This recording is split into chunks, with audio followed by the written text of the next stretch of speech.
What's up guys, it's Tom here and welcome to the Liverpool-Arsenal post-match analysis video. And what a game! Honestly, one of the craziest, most incredible, funniest bonkers game that I've ever seen. This is the game of football that we love. Absolute goals galore. 10 goals in normal time. There were more goals in normal time than in the penalty shootout. Absolute insanity. And if you count the penalties as well, you witnessed the 19 goals at Anfield, and I watched it live and I was absolutely delighted with the young players. Let me know who impressed you the most. For me, it was Nico Williams, the Welsh under-19 international, who made his first Liverpool start and basically his Liverpool debut, and he got the assist for the Origi equalizer in the 94th minute. The other young players who really impressed me were Harvey Elliott, who won the penalty. Some say it's a dive. I think there was contact between Martinelli and Elliott, so the referee could give that as a penalty. Curtis Jones, when he came on, was very impressive. And of course, Ryan Brewster, after a pretty indifferent first half, he really impressed in the second half. And also Divock Origi, I mean, he didn't have his best games, but he still scored 2 brilliant goals. And I think actually the senior players let Liverpool down today, because James Milner made a very uncharacteristic error for one of the Arsenal goals. Also the goalkeeper and the back four, this was the first time that they played together, so you can excuse them for some big mistakes, some bad defending. We actually gifted like 3 goals to Arsenal in this game, and that's why it was a big task for Liverpool to come back. And Arsenal were leading 3-1, they were leading 4-2, Arsenal were leading 5-4, and they still couldn't win the game. And that just shows that there is a soft underbelly at Arsenal, a mentality issue. On the other hand, it looks like that Liverpool's mentality is contagious. The youngsters are also infected with this never give up, never say die attitude of the Liverpool first team, and I just loved to see it. And this was a game which just had everything, apart from maybe a red card. Mustafi own goal, that's how it started. And then Arsenal put some moves together. Arsenal actually had the more experienced players on the pitch. They started with first team players like Bellerin, Mustafi, Kolasinac, Torreira, Maitland-Niles, Özil, and also Willock and Saka has been getting some minutes. So Arsenal had a pretty experienced team. On the other hand, Liverpool only had Origi, Ox, Lallana, Naby Keita and Joe Gomez, and also Milner, who were experienced. And I think that Milner had one of the worst games of his career at Liverpool in this game, but still he just kept going after he made the mistake, and that's what you should do when you are a senior pro. And he actually inspired some of the young players in this one. I was a little bit concerned with Naby Keita's performance. I think many people are saying that he's done at Liverpool, which is a load of nonsense. He's still just in his second season, but apparently he got a knock. He went off injured in the 55th minute, and that's a concern because Naby Keita, he needs a run of games. He needs like 10-15 games where he can play a lot of minutes in a row just to get his match sharpness back. But he's just desperately unlucky with injuries. And yes, he had a pretty bad performance today, but as I said, the other senior players, I mean, Oxlade-Chamberlain scored an absolute banger of a goal. I can't even decide whether his goal today or the goal against Genk was the better one, because he again scored an absolutely beautiful, brilliant goal against his former club, and that got Liverpool back into the game. Because at 4-2, when Milner gave that ball to the Arsenal players and Arsenal scored the 4th goal, I really thought that it was game over. I honestly did. But when Oxlade-Chamberlain scored that absolute beauty into the top corner, that lifted the whole stadium.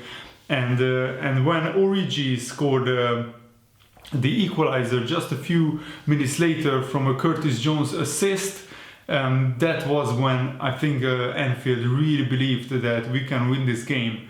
Because in the first half, I have to admit that Arsenal created more chances. There was a spell in the first half where it looked like Arsenal will steamroll Liverpool, and this game actually reminded me of a Liverpool-Arsenal game in the League Cup where another Brazilian, Julião Baptistão, scored like 4 goals at Anfield and Arsenal won 5-2 or something like that. I remember Gerrard scoring a great goal coming on as a substitute. This was also a madness of a League Cup game. Martinelli scoring 2 goals, and he now has 7 goals in just 4 starts for Arsenal. Absolute crazy statistics. Martinelli has huge future at Arsenal, but I think this you could see on the 2 managers. Jurgen Klopp, this was just a bonus game for him.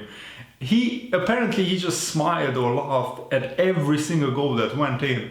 On the other hand, Unai Emery looked a bag of nerves. He looked really under pressure. He was nervous, and this game was a lot more important to Arsenal than it was to Liverpool. You just need to look at the bench. I mean, Liverpool didn't have a senior player on the bench apart from Adrian, our backup goalkeeper. On the other hand, Arsenal had Ceballos, Guendouzi, Lacazette, Nicolas Pepe, Socrates, Tierney on the bench. So they had basically their first team players on the bench. And it was Dani Ceballos who actually missed the crucial penalty. Every other penalty went in the penalty shootout. But I think Liverpool had the momentum when Divock Origi scored after a brilliant Nico Williams assist. When I thought really the game was over because Ryan Brewster got the ball in the box, but he had to take it outside of the box. But there were 3 Arsenal players on him. Arsenal really wanted to win this one. They were really desperate to win at Anfield and get to the quarterfinals of the League Cup. But these young players can be so proud of themselves. I mean, Curtis Jones, another Scouser youth academy player, scoring the winning penalty. He got an assist today as well. And Nico Williams, another really awesome young player with a big future at Liverpool, getting the assist for the absolutely brilliant 94th minute Divock Origi goal, where he half scissor kicks it with his back to the goal almost into the bottom corner in the 94th minute to get the game to penalties. I mean, what more can you say about Divock Origi? In my opinion, he is a cult hero at Liverpool. He is a club legend already, not just because of scoring in the Champions League final, scoring 2 goals against Barcelona to help Liverpool to the Champions League final, but he is a clutch player. He comes up with big goals. Almost every single goal that Divock Origi scores is a really important one. He scored the winner against Newcastle in the title run-in, and had Liverpool won the Premier League title last season, that goal also would have gone down as one of the legendary goals that helped Liverpool win another big title. But as it stands, Origi has to only have a Champions League final goal, Champions League 2 semi-final goals against Barcelona, and now 2 goals against Arsenal to help Liverpool to the quarterfinals. And I think that Liverpool can go all the way in this competition. I still think that Liverpool will field the young players, but now we have so many good, young, talented players, and Tottenham, Arsenal and Chelsea are out of the competition. So we only have Manchester City, Manchester United and maybe Leicester City, who are pretty dangerous to Liverpool. Of course, the young players can lose to a team like Everton or even to a team like Aston Villa.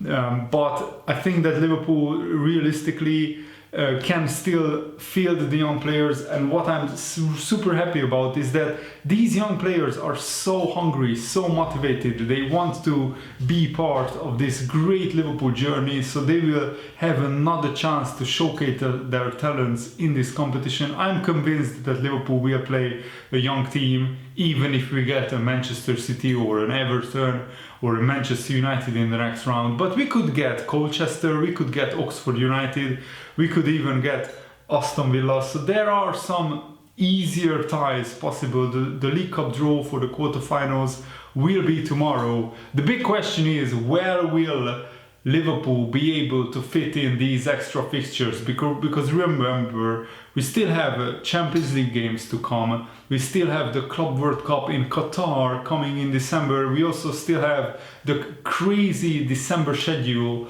for the Premier League, and the FA Cup starts in January. So where will Liverpool be able to fit in the League Cup quarter-final, maybe even the League Cup semi-finals if we go through?